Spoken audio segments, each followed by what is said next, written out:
नमस्ते भारत। मैं जानता हूँ कि इतना विशाल आयोजन आसान नहीं था। मैं प्रार्थना करता हूँ माँ गंगा से, माँ यमुना से, माँ सरस्वती से, हे माँ, हमारी आराधना में कुछ कमी रह गई हो तो क्षमा करिएगा। यह उद्गार है प्रधानमंत्री श्री नरेंद्र मोदी के। दिव्य, भव्य और महाकुंभ के समाप्त होने पर प्रधानमंत्री श्री मोदी ने अपने मन के विचार रखे। मैं डॉक्टर निधि निरंजन आप सब तक उन विचारों को पहुंचाना चाहती हूँ।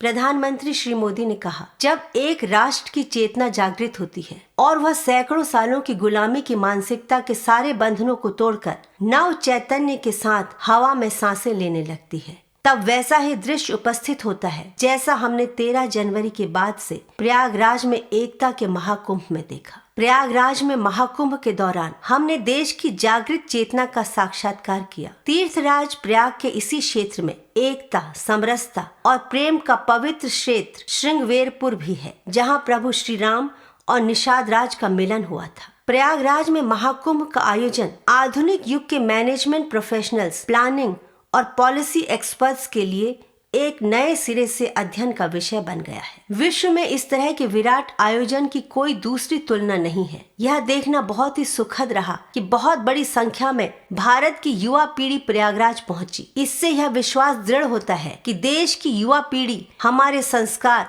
और हमारी संस्कृति की वाहक है और उसे आगे ले जाने का दायित्व समझती है और उसे लेकर संकल्पित भी है और समर्पित भी है। कितने ही लोगों का कुंभ से वापसी के बाद जैसा सत्कार हुआ और जिस तरह समाज ने उनके प्रति श्रद्धा से सर झुकाया, वह अविस्मरणीय है। बीते कुछ दशकों में ऐसा पहले कभी नहीं हुआ। यह आने वाली शताब्दियों की एक नींव रख गया है। प्रयागराज में कल्पना से कहीं अधिक संख्या में श्रद्धालु पहुंचे। अमेरिका की आबादी के करीब दुगने लोगों ने एकता के महाकुंभ में हिस्सा लिया। आध्यात्म के शोधार्थी जब करोड़ों भारतवासियों के इस उत्साह का अध्ययन करेंगे तो पाएंगे कि अपनी विरासत पर गौरव करने वाला भारत अब एक नई ऊर्जा के साथ आगे बढ़ रहा है।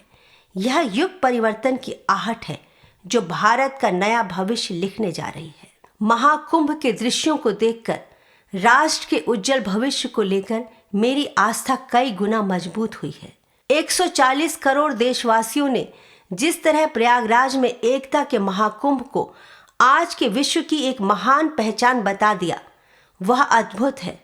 इससे अभिभूत मैं जल्द ही 12 ज्योतिर्लिंगों में से प्रथम ज्योतिर्लिंग श्री सोमनाथ के दर्शन करने जाऊंगा और श्रद्धा रूपी संकल्प पुष्प को समर्पित करते हुए हर भारतीय के लिए प्रार्थना करूंगा।